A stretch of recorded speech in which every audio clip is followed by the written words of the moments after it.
निमापड़ा नया सबेरा youth trust पक्षर Odia भाषा साहित्य और ओडिशा सरकार संस्कृति विभाग सहायतार 3 दिनिया रज महोत्सव शनिवार उद्घाटित हो जाइछि। मुक्ताकाश मंच ठारे आयोजित एही रज महोत्सव को एमपी विभू प्रसाद तराई उद्घाटन करने सह निजे दोली खेली एथिसह पिठा पान बजार और विभिन्न स्टल बुली परिदर्शन करथिले। महोत्सव में सम्मानित अतिथि भावे पिपिली विधायक आश्रित पट्टनायक, बीडीओ अभिजित षडंगी, सामाजिक कर्मी महेंद्र सिंह भाटिया रज महोत्सव में मंचासीन थिले। प्रमुख जोगदे एही महोत्सवर सफल कामना करथिले।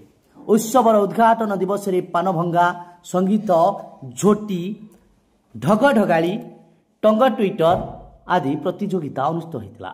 एही प्रतियोगिता रे 200 रु ऊर्ध्व प्रतियोगी अंशग्रहण करथिले। महोत्सव स्थल रे एसएचजी ग्रुप पक्षरु 30 टी स्टल खोला जाइतिला। उत्सव मणअडप ठारे आयोजित पिठा और रजपान बजार मुख्य आकर्षण पलटिथिला। नया सबेरा संपादक निर्मल परिजा, उपदेष्टा प्रताप साबोत, जीवन ज्योति शतपथी, बनिता जेना, सुलग्ना साहू, प्रियदर्शिनी पति, श्रद्धांजलि ओझा, टी मुनि, अनुपमा राउत प्रमुख उत्सव और कार्यक्रम में योगदान करथिले।